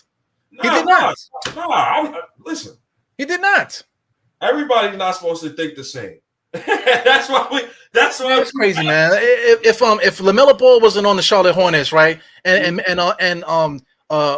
Bridges still went. Miles Bridges still went on to do what he did, which wasn't much, only 18 points and 7 rebounds a game, or whatever how he averaged, right? If Melo Ball wasn't on the team and he still did it, who unlocked him? Bro. So now you got to go through the timeline and the space-time continuum and find out who the point guard was. How many games he won? I can't. Who unlocked Charles Barkley? Come on, man. It's like ridiculous, man. Charles Barkley. Just go through time. Like you're talking about the guards unlock the bigs, right? So who unlocked Charles Barkley? Man, get the fuck out of here. You're fucking crazy, man. Come on, garbage, bro. Come on, bro. Who unlocked Patrick Ewing? Come on, man. Get the fuck out of here. You name it all of. Come on. But who are we talking about? Come on, yo, bro. So now I got to name somebody worse than Mikal Bridges because they don't fit your narrative. Man, get out of here, man. You're naming Hall of Famers. Yeah, but listen. Okay, all right. Listen, Mikal Bridges. Okay, is Mikal Bridges a Hall of Famer? No. So now I got what I got to do. You give me the parameters of how your scenario could work. Come on, man. So I like this. So you got to give me the rules. So in order for me to follow the rules, so I can figure out how your narrative works. Man, get out of here, man. I like this rebuttal right here. Right? Who unlocks Jokic? I have no answer for that. Right? I have no answer for that. Then you talk about a guy like Harrison Barnes as a championship a champion. Like, come on, man. You're saying a bunch of crazy shit. You're saying that Fournier is trash or tired of looking at him, this, that, and the other. But he if he's on the roster at the present time right now, the only way we can get rid of Fournier is if we trade him to Dallas. Okay, if that doesn't work, now you're talking about a trade exemption to Boston, which I don't think Boston will do that. You know, they're gonna probably try to get somebody bigger than that. You know, like freaking Durant. You know, if they have an opportunity to trade the trade exemption to get Durant, I think they'll do that before they'll call the Brooklyn Nets about Durant before they call about Fournier. It's crazy, man. You know, I mean, come on, man. It's like I don't know what you're talking about today. Why would I trade my young 24-year-old or my young 25-year-old who just led my team to the finals for a guy who's going on 34 who just came off a Achilles injury? What are you talking about? What are you talking about? No. But what I'm talking about is why the fuck would the Celtics trade for Kevin Durant? Why would they trade Jalen Brown or Tatum for Kevin Durant? And who said that? I said trade exemption. I didn't say Jalen Brown and Tatum. You said that. You said Jalen Brown and Tatum. I didn't say Jalen Brown and Tatum. I said the trade exemption. That's what they're gonna look at. They not just. Well, that's what you said. That's what I'm trying to say. That's what you said. Then you try to say that I said Jalen and Tatum. I didn't say Jalen and Tatum. You said Jalen and Tatum. Well, I said trade exemption. But they're not doing that for no Kevin Durant. But that's what you said, though. But Kevin Durant and Evan Fournier is two different caliber of players. So why would they just do a trade exemption and a player just for Kevin Durant? They're gonna want Jalen Brown or Tatum, and we both know the Celtics ain't doing that. You don't do that. Hell no. Whatever. That's what you say. Now, bro. So you would trade one of those guys for Kevin Durant? If you all I said was the trade exemption. That's all I said. You the one that's saying Tatum and Jalen Brown. Why would they do that? So what would they do that? Would you do it though? Would you do it though? I'm asking you a direct question. Would you do it? Maybe Jalen Brown. What? Jalen Brown, like he helped them get there, but they need something. They need something over there. They need to figure it out to get better over there. So what do they? They need another playmaker. But you can't argue with me and tell me that Jalen Brown is better than Durant. You can't argue me with that. That's not the argument. That's not the argument is my 24-year-old, my 25-year-old just led my team to the finals. Why am I trading him for a guy who just got an Achilles injury? Why? Now he has an Achilles done. Now he has an Achilles done, but he's now he's Kevin Durant, but now he's the guy with Achilles. Come on, bro. It's like, yo, what you trying to build here? What you trying to build? They trying to go to the finals. They trying to get a chip. They trying to get a chip. You just got to the chip with your 24, 25-year-old. The 24, 25 you keep talking about, they almost traded him after RJ shot the ball in Tatum's face. Jalen Brown was out of here. So why would come on, Eru? They gotta build a team, man. They see.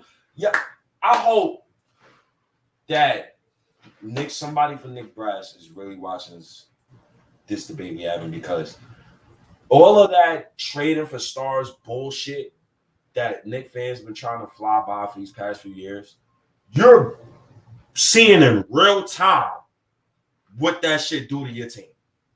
So listen, I'm Brand the Zen, right? He said nobody has unlocked. Some forwards and centers look better around guard play. Okay, that's correct.